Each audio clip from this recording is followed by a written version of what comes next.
I was only gone for 12 minutes. 12 minutes to get coffee from the hospital cafeteria while my 8-year-old daughter Melody recovered from surgery. When I walked back into that room, I heard my own mother's voice saying words that made my blood freeze. "Your mom doesn't really love you, sweetheart. That's why you're always sick." My daughter was sobbing, her small shoulders shaking as she asked me through tears if Grandma was telling the truth. I didn't scream. I didn't make a scene. But what I did next made my mother's bank account freeze by morning and changed our family forever. My name is Francine, and I'm about to tell you how a simple coffee run exposed 15 years of family secrets and financial fraud that nobody saw coming. I'm a pediatric nurse who spent my entire career caring for sick children, but I never imagined I'd have to protect my own daughter from the person who was supposed to love her unconditionally, her grandmother. This is the story of my daughter Melody, the bravest 8-year-old who had just come through her 3rd kidney surgery. The story of my mother Beatrice, a retired bank teller who wielded emotional manipulation like a weapon. The story of my father Roland, a quiet contractor who finally found his voice after 40 years of silence. And the story of how sometimes the most dangerous threats to our children come from inside our own families. What my mother didn't know that day was that the hospital room had a recording device. What she didn't know was that her estranged sister had been building a fraud case against her for 15 years.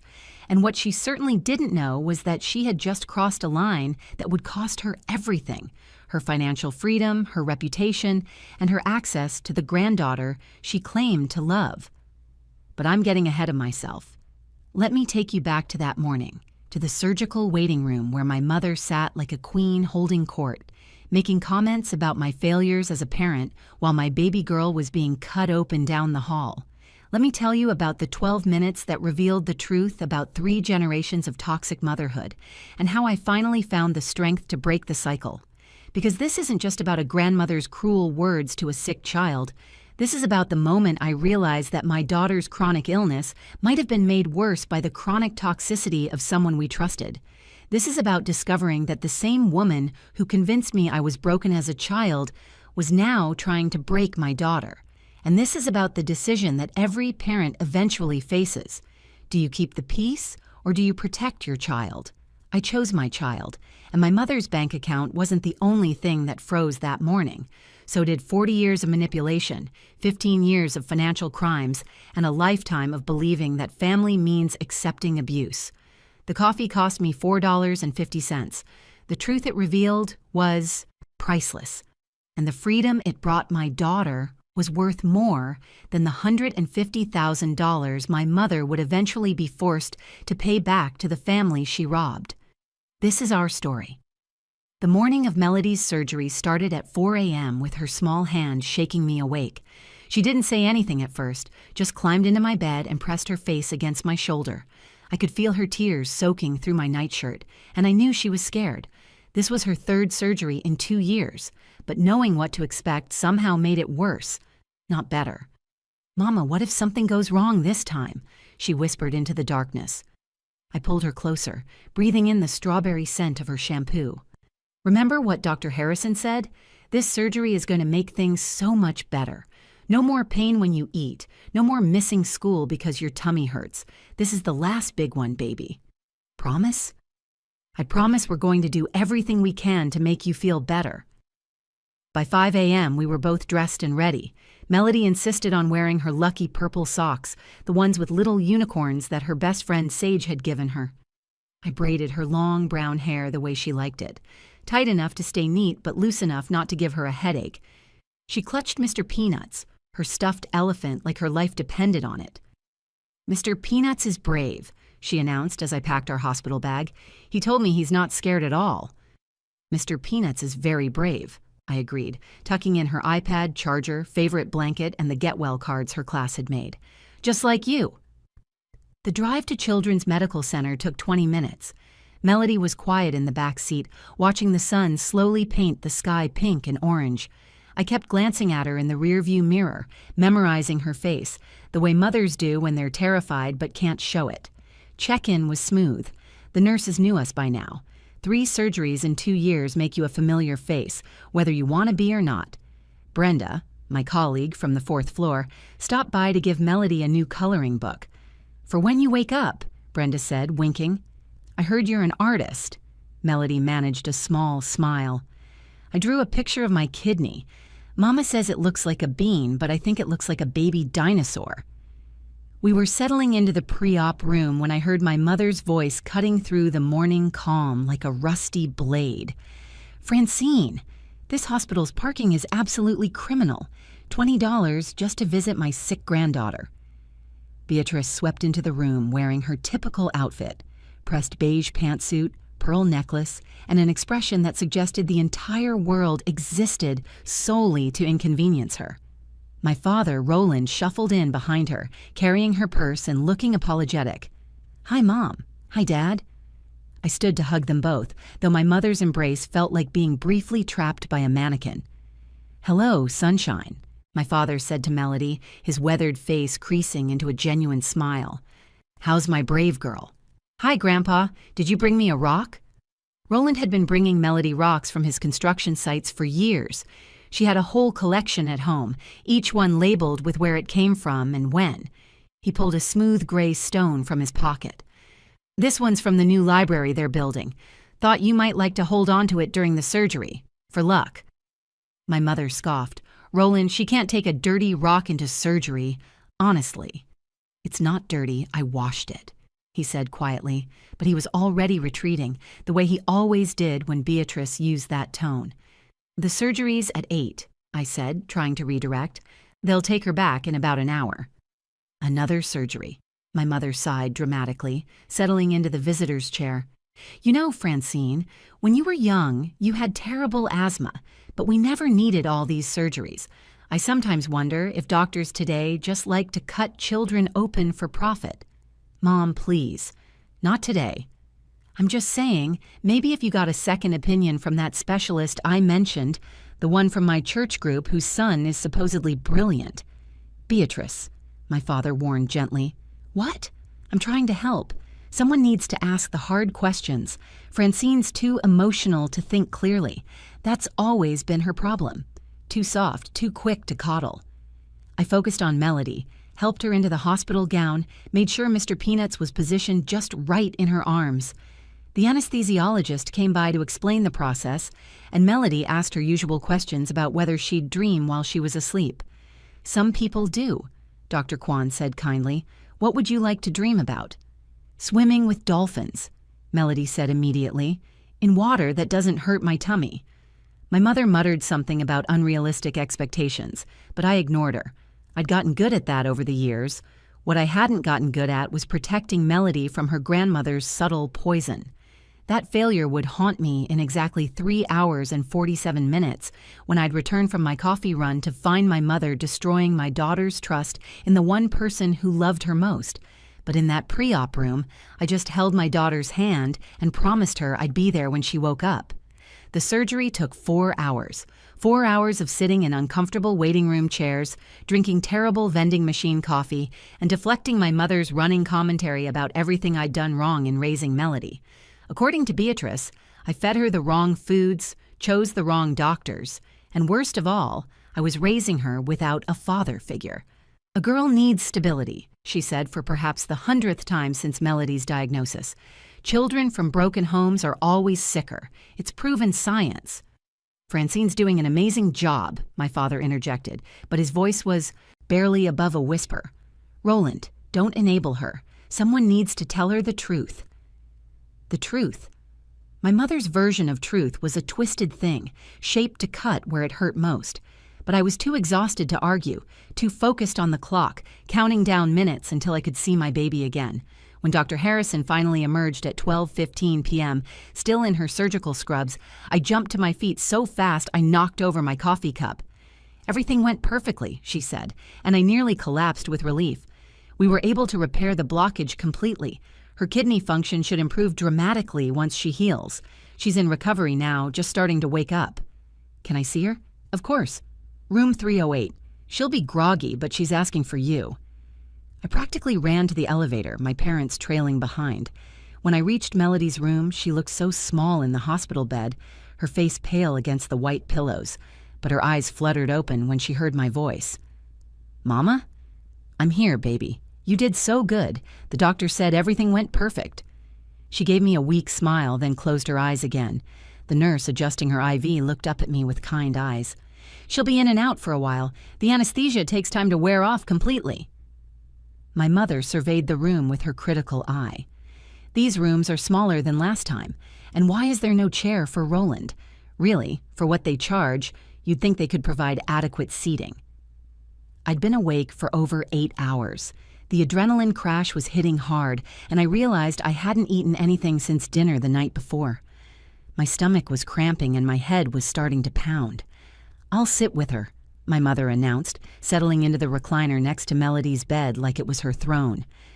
"You need to eat something, Francine. You're no good to her if you pass out. Your color is terrible." I hesitated. Every maternal instinct screamed at me to stay, but I was genuinely feeling lightheaded. The room spun slightly when I stood too quickly. "Go," my father said gently. "We'll be right here, both of us." "Just to the cafeteria," I said. 15 minutes maximum." "Take your time," my mother said, already pulling out her reading glasses and her phone. "I raised 2 children. I think I can handle sitting with my granddaughter for a few minutes." I kissed Melody's forehead. She stirred slightly but didn't wake. "I'll be right back, sweetheart," I whispered. The walk to the hospital cafeteria took exactly 6 minutes. I know because I checked my phone obsessively, unable to shake the feeling that I shouldn't leave. The lunch crowd had cleared out, so the lines were mercifully short. I grabbed a pre-made sandwich that looked edible, a bottle of water, and a large coffee. The cashier, a teenage girl with bright pink hair, smiled sympathetically. "Long day? My daughter just had surgery." "She's in good hands here. My brother had his appendix out last year. The nurses are amazing."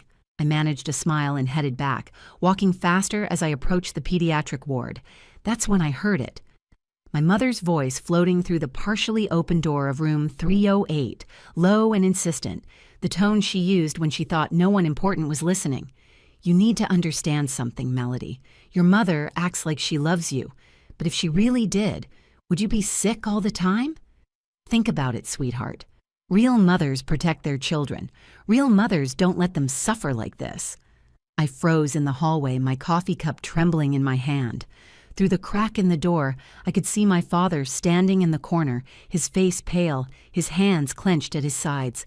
Melody's weak voice responded, "But Mama takes care of me. She stays up with me when I hurt." "That's guilt, sweetheart, not love.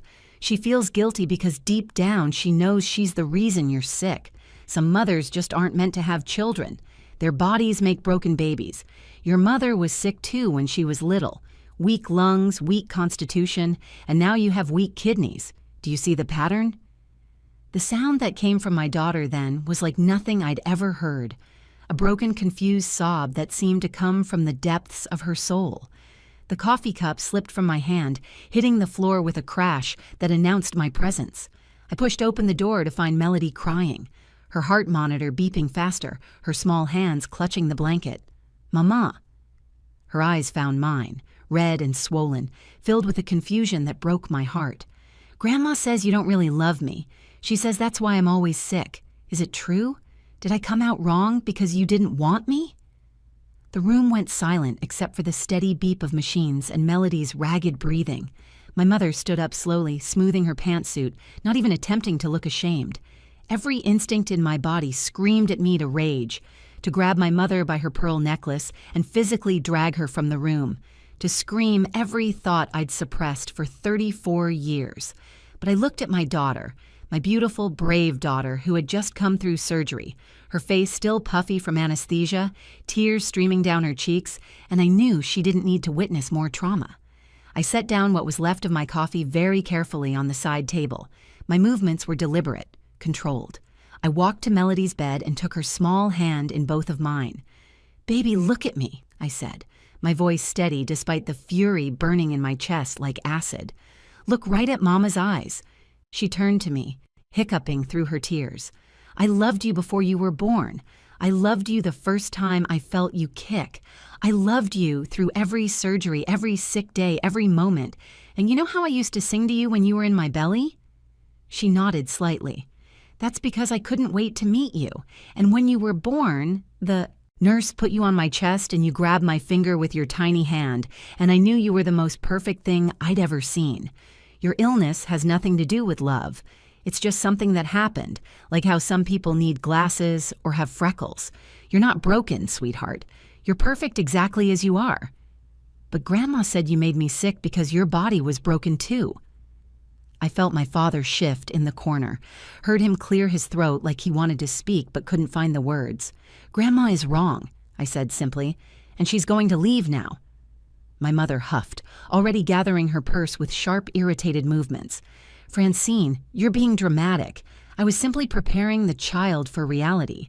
Someone needs to tell her the truth about life. Get out, I said quietly, still not looking at her, keeping my eyes on Melody's face. Excuse me. Get out of this room, get out of this hospital, and don't come back. This is ridiculous. I'm trying to help. You've always been too sensitive. This is exactly what I mean about being too emotional to make good decisions. I stood up then, turning to face her fully. You just told an 8-year-old child 3 hours out of surgery that her mother doesn't love her. You told her she's sick because I'm broken. What exactly were you helping? Someone needs to prepare her for disappointment. Life isn't a fairy tale, Francine. No, it's not. Which is why she doesn't need her own grandmother adding to her pain. Roland, she snapped at my father. We're leaving. Get my coat. But my father, for the first time in my entire life, didn't move. He stood there in the corner, his construction-weathered hands trembling, his face flushed with something I'd never seen before. No, Beatrice. She turned to him, shocked. What did you say? I said no, you're leaving. I'm staying with my granddaughter. Don't be ridiculous. I'm not being ridiculous. I'm being a grandfather and a father. Finally. My mother's face went through several shades of red before settling on a purple that matched her lipstick. Fine, you can find your own way home then. She stormed out, her heels clicking against the hospital tile like angry little hammers. The door slammed behind her, and suddenly the room felt like it could breathe again. I turned back to Melody, whose eyes were wide with surprise. In all her 8 years, she'd never seen anyone stand up to Grandma Beatrice. Grandpa's staying? She whispered. If that's okay with you, Sunshine, Roland said, moving closer to her bed. I'd like to stay. She nodded, then looked back at me. Mama, why would Grandma say those things? I sat on the edge of her bed, careful not to disturb her IV line. Sometimes, baby, people who are hurting inside say hurtful things to others. It doesn't make it okay, and it doesn't make what they say true. Is Grandma hurting inside? I glanced at my father, who nodded slightly. I think she might be, I said carefully. But that's not your problem to fix. Your only job is to get better and know that you are completely, absolutely, 100% loved. That evening, after Melody had fallen asleep, I stepped into the hallway with my father. He looked older than his 60 years, defeated in a way that broke my heart. I'm sorry, he said, his voice cracking. I should have stopped her. I should have stopped her years ago. Dad, how long has she been saying things like this to Melody? He rubbed his face with both hands. Little comments here and there when you weren't around. I thought they were harmless. I told myself she didn't mean it. But Francine, there's something else. Something I should have told you years ago. I waited, watching him struggle with words that had been buried for decades. Your asthma when you were young. She convinced you it was because something was wrong with you, didn't she? I nodded, remembering years of feeling defective, broken, like my body had betrayed not just me, but my mother, too. She did the same thing to you that she just did to Melody, and I let her. God help me, I let her.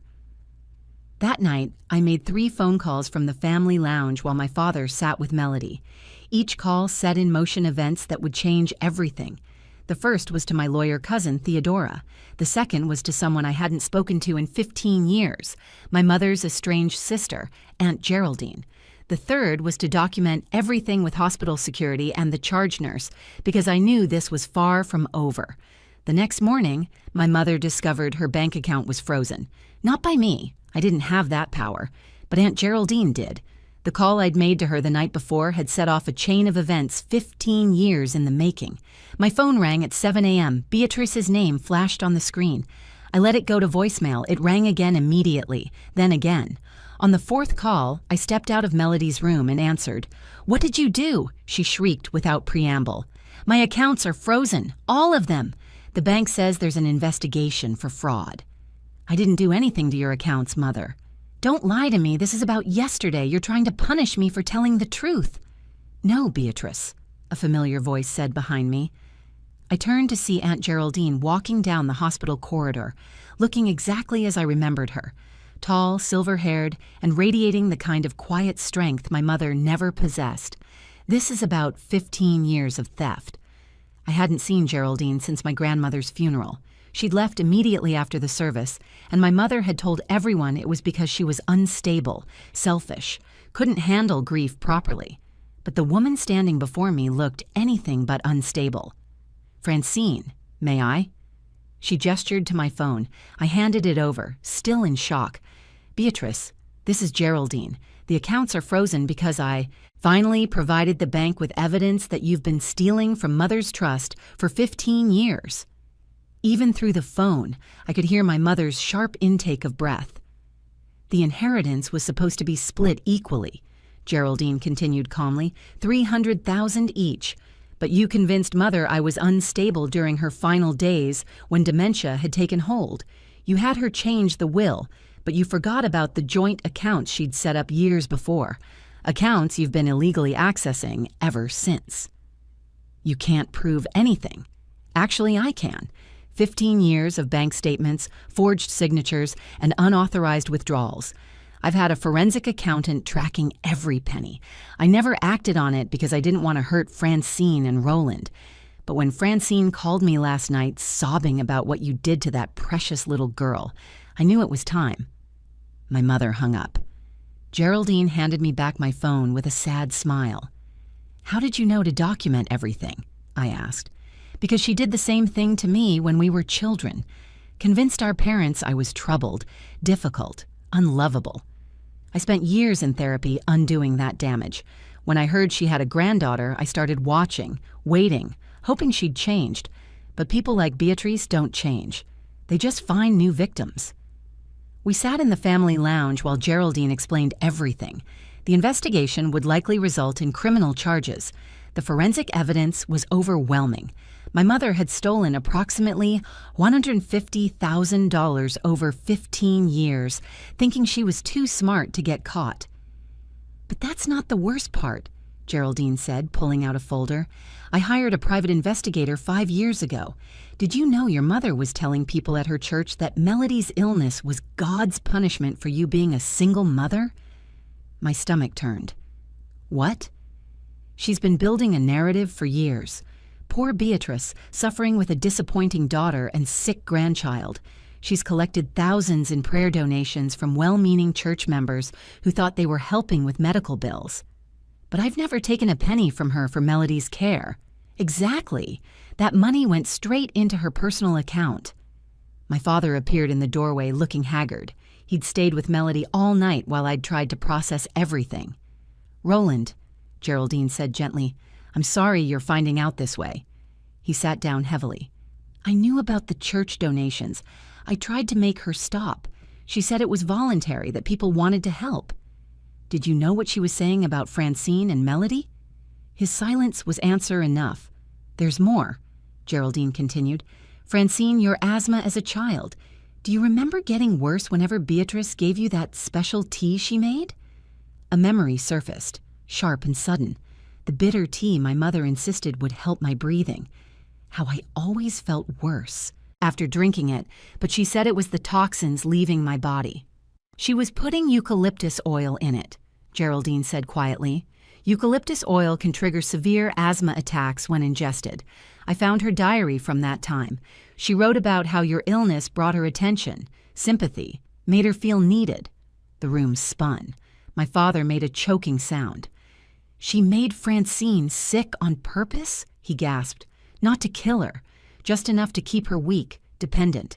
When Francine grew up and became independent anyway, Beatrice needed a new project. Enter Melody. Are you saying she hurt my daughter? Not physically, but emotional stress absolutely impacts physical healing. There's a reason Melody's recoveries have been harder when Beatrice was around. The body can't heal properly when it's under constant psychological attack. 3 weeks later, the investigation concluded.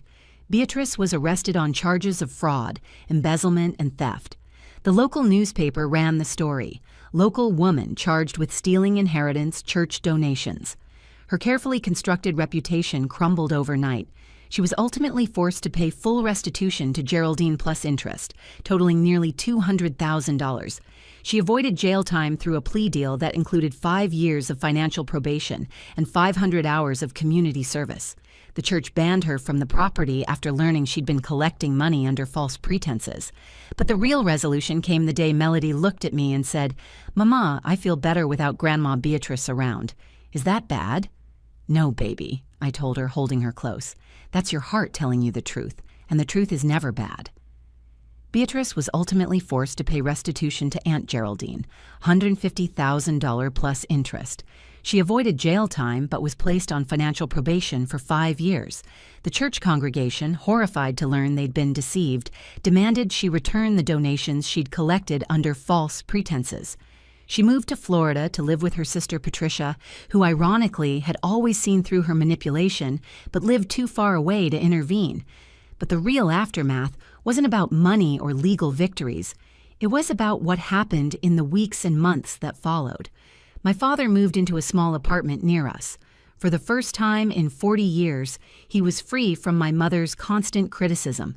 He started coming to every one of Melody's medical appointments, learning about her condition, asking questions he'd been too afraid to ask before. He became the grandfather he'd always wanted to be, but had been too paralyzed by fear to become.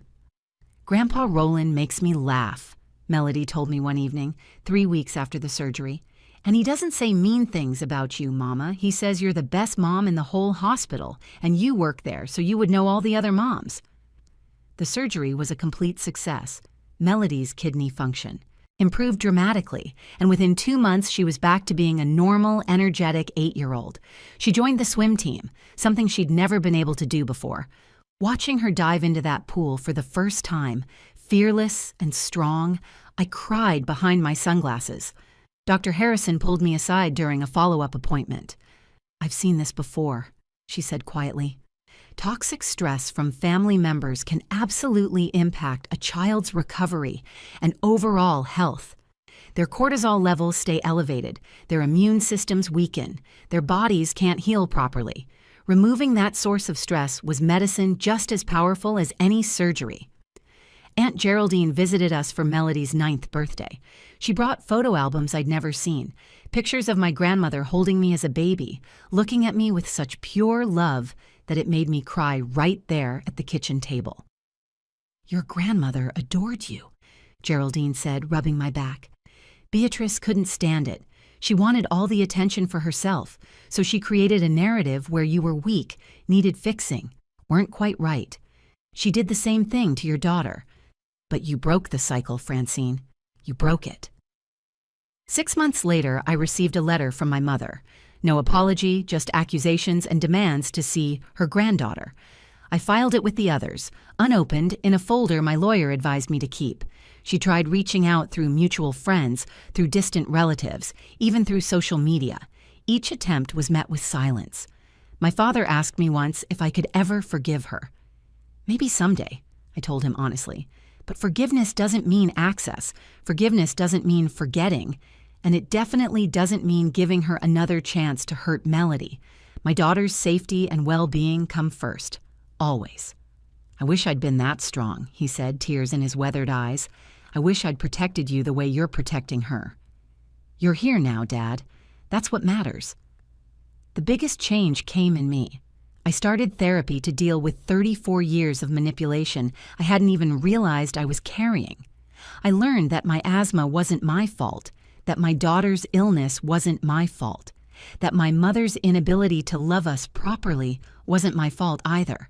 Melody is 10 now, healthy and thriving. She wants to be a pediatric nurse like me, she says, to help sick kids know they're perfect exactly as they are. When she says this, my father tears up every single time. You broke the chain, he tells me. 3 generations of manipulation and emotional abuse, and you broke it. Last week, Melody asked me why some grandmas are mean. I told her the truth in words she could understand. Sometimes people have hurt inside them that they never fixed, and instead of healing it, they pass it on to others. But we get to choose differently. We get to choose love.